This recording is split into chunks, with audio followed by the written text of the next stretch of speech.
नमस्कार दोस्तों, स्वागत है आप सभी का एक नए वीडियो में।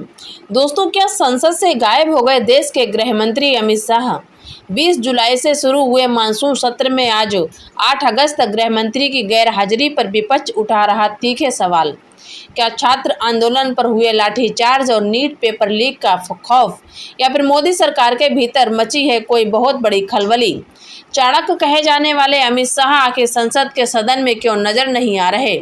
जानिए आज की एक खास और सबसे खतरनाक रिपोर्ट। दोस्तों, देश की राजनीति में इस वक्त एक ऐसा सवाल गूंज रहा जिसने सत्ता के गलियारों से लेकर सड़क तक हड़कंप मचा दिया। संसद का मानसून सत्र 20 जुलाई से शुरू हुआ था और आज 8 अगस्त हो चुकी है, लेकिन विपक्षी दलों का आरोप है कि देश के गृह मंत्री अमित शाह सदन के भीतर नजर ही नहीं आ रहे। विपक्ष हाथ में पोस्टर और अटेंडेंस रजिस्टर के बैनर तले सदन में नारेबाजी कर रहा।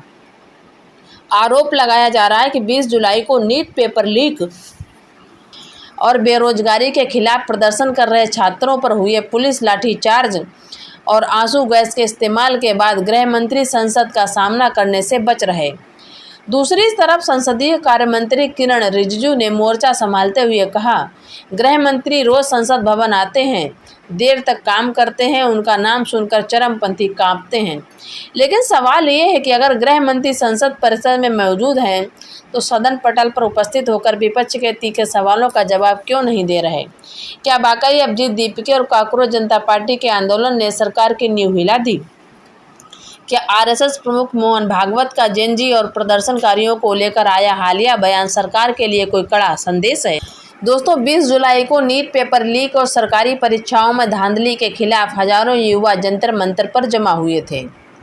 जब छात्रों ने संसद मार्ग की ओर बढ़ने की कोशिश की तो पुलिस ने बैरिकेड्स लगाकर उन्हें रोका। इसके बाद पुलिस लाठीचार्ज, आंसू गैस और पैलेट गन्स के इस्तेमाल के गंभीर आरोप लगाए जा रहे हैं।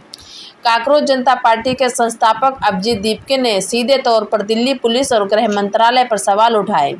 दीपके ने कहा कि इतने बड़े और शांतिपूर्ण छात्र आंदोलन पर बिना शीर्ष के स्तर के लाठीचार्ज संभव ही नहीं था। दोस्तों, आपको बता दें, विपक्षी सांसदों ने तख्तियां लहराई जिन पर गृह मंत्री की उपस्थिति के आगे शून्य लिखा हुआ था।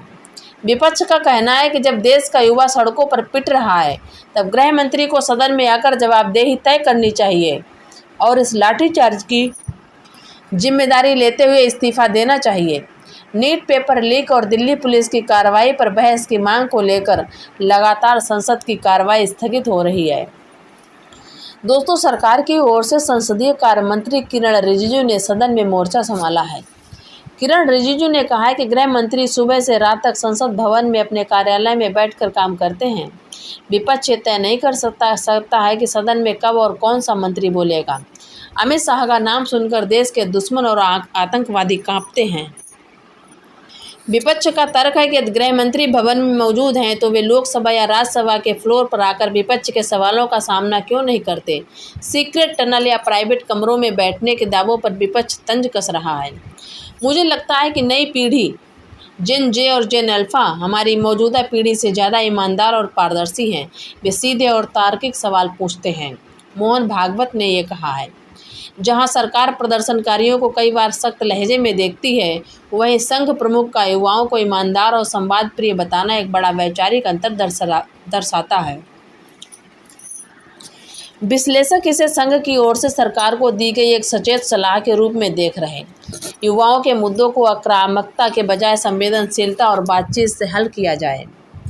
दोस्तों, सरकार और पुलिस का दावा है कि स्थिति को नियंत्रित करने के लिए स्थानीय मजिस्ट्रेट के निर्देश पर कार्रवाई की गई थी। यदि कार्रवाई गलत थी या मजिस्ट्रेट ने अति उत्साह में फैसला लिया तो उस अधिकारी या दोषी पुलिसकर्मियों पर कार्रवाई क्यों नहीं हुई? आलोचकों का कहना है कि निचले अधिकारियों को ढाल बनाकर शीर्ष नेतृत्व अपनी नैतिक जिम्मेदारी से बच नहीं सकता। दोस्तों, लोकतंत्र में सबसे बड़ी ताकत जनता और देश का युवा होता है। संसद देश की सर्वोच्च पंचायत है जहां जनता के चुने हुए प्रतिनिधियों और मंत्रियों को हर राष्ट्रहित के मुद्दे पर जवाब देना होता है। गृह मंत्री की सदन में उपस्थिति को लेकर मचा यह घमासान केवल राजनीति तक सीमित नहीं है, बल्कि प्रशासनिक जवाबदेही और छात्र युवाओं के भविष्य से जुड़ा है। क्या सरकार को नीट विवाद और छात्र लाठीचार्ज पर संसद के भीतर विस्तार से चर्चा कर स्पष्टीकरण देना चाहिए?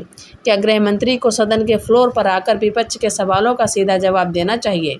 आप अपनी राय कमेंट सेक्शन में ज़रूर लिखें। वीडियो को लाइक करें, शेयर करें। निष्पक्ष खबरों के लिए हमारे चैनल को सब्सक्राइब करें। धन्यवाद। जय